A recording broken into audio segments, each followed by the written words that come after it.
before we think about removing our domain controller, we need to at least make sure that we've got an adequate backup of not just the domain controller that we're going to remove, but the other domain controllers. On the test network here, there's only 2. But always back up on the assumption that everything's going to break, and then you'll never be disappointed. So, jumping onto our DC that we want to remove, if we open a command window, and we're just going to take a note of what the IP settings are. Now you'll notice on this machine that unusually for a domain controller, I've changed the primary DNS to be .10, which is the other domain controller, so that when this is demoted, the DNS is all pointing in the right direction. I've done that before it's demoted. You don't really have to do that. It just makes things a little bit more clean and simple.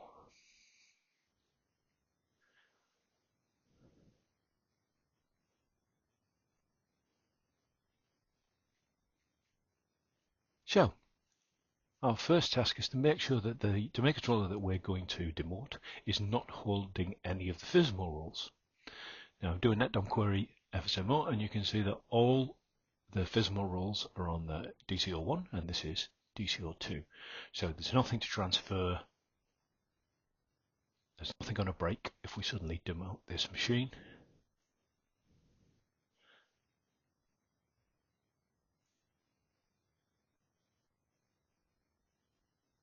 Now I'm attempting to find out whether this server is a global catalog server.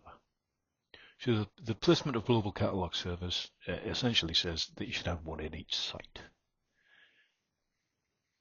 So if you're going to demote this one, make sure you have another domain controller that is a global catalog server in the same site. So here you can see that DC02, which is the domain controller we want, is in fact a global catalog server. So I'm going to remove that role from this server before I demote it.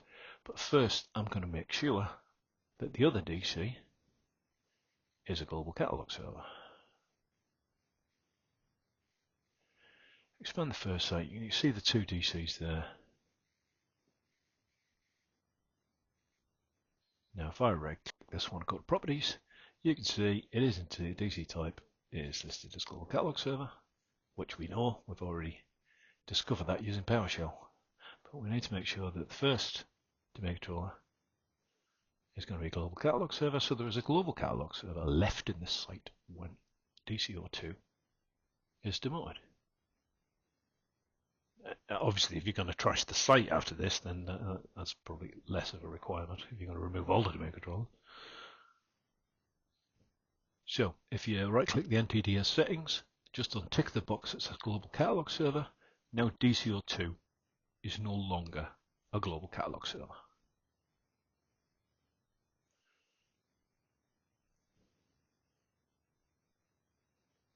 Okay, now I'm going to make sure that the 2 domain controllers are replicating. And what you want to see is something that looks like this. It's got 0 errors, 0 fails. Now, obviously, if yours looks different, then there's something that you need to investigate. You need to find out what replication is not working. There's plenty of articles on my site to troubleshoot that. And lastly, the general health of a domain controller we can discern using the DC-diag command. You can see it runs a massive barrage of tests, and the only real error that we can see here is there's one for DS directory service replication event there. Now, I've got a feeling that because I've just built these for the purpose of this, that that's because there'll be some events in here from when the servers were getting built.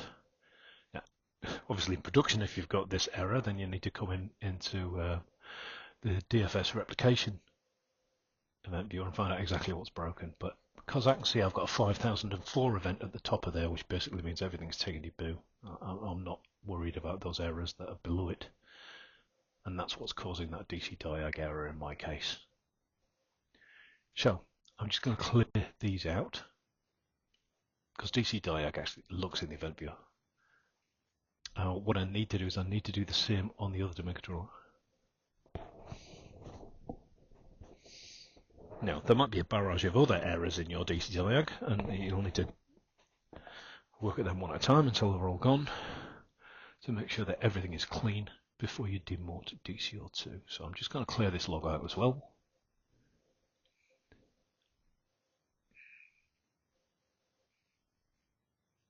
Now, both DCs have got a clean DFS replication. Obviously, in production, you wouldn't do this. If I run DC diag again, hopefully that DFSRS will have gone away, and it has. So everything passed its test, everything is healthy. That's exactly what you want to see. Now, this command here will list the rules and features that are installed on this server. Now, this is a vanilla server, so if you look at the rules and features that are on here, if you have those things on your domain controller, I won't worry too much about them, but start worrying if you see rules like NPS server, certificate services, Hyper-V. These are all things that you need to take a look at and make sure that demoting the domain controller isn't going to break something. These are all the installed roles and features. You can go to Server Manager, of course, and go to Add, Remove Roles, and it will list all the ones as well. I just find it easier to do with PowerShell. So those are all the Microsoft and the Windows roles that could be installed in the server. What we need to think about now are third-party pieces of software, and I've found the easiest way to do this, rather than running a getWhammy object in PowerShell, is to just run a little script that interrogates the registry. You can copy and paste the script off my website, the link will be below. And that should dump on the root of the C drive a CSV file. That CSV file is not going to render very well when I open it because I've only really got a notepad to open it with if you add Excel. And there's no great deal in there because it's a vanilla server. So if you've got a server that's been in production for quite a while, there'll probably be quite a few third-party applications on there that you're going to need to check, make sure that you don't need to remove or that they're relying on the domain controller itself. A few points here. Just to follow up on, never force remove a domain controller without attempting to do a clean demotion first. As we've mentioned, always make sure there's at least one DC healthy remaining. Communicate what you're going to do to other members of your team and document the changes for future audits. Pretty straightforward stuff. Now, the sort of things that usually trip you up are dependencies on the server. Some examples of that are other domain controllers. Make sure the domain controllers do not have this domain controller listed as one of their DNS servers.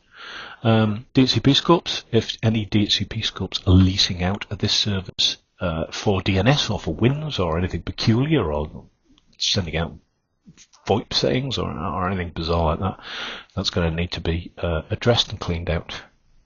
And there's a few other things on that. It's not an exhausting list, and if anybody can think of anything that I've missed, please post it in the comments below, and I'll update the website accordingly.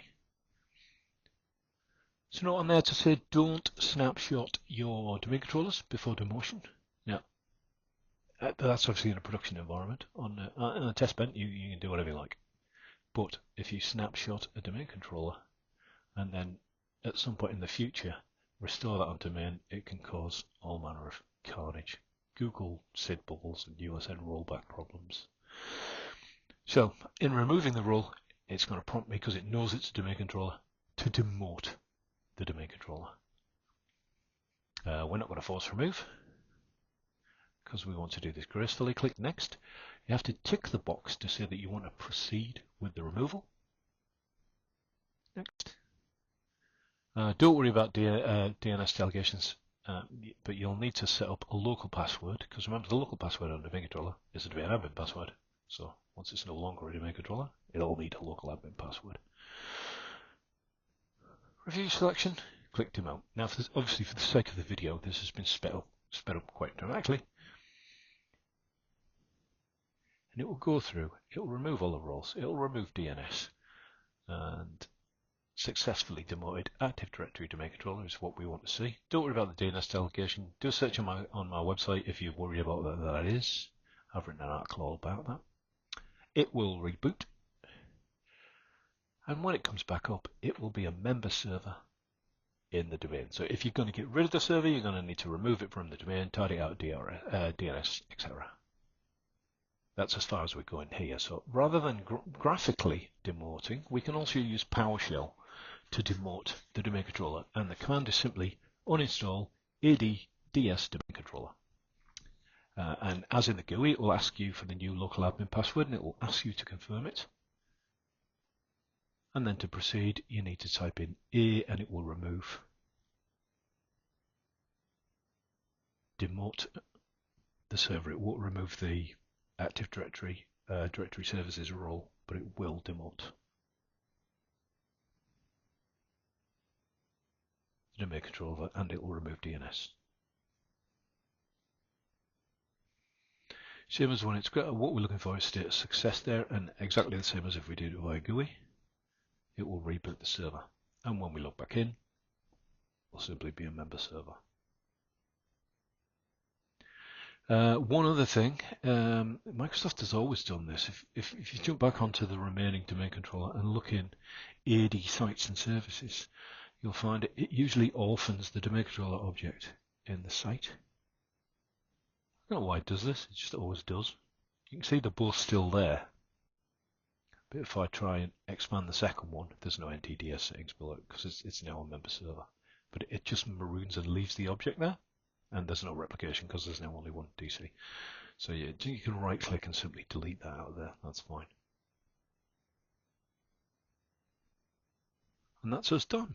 Don't forget to like and subscribe, and please come and visit us at www.peatnetlive.com.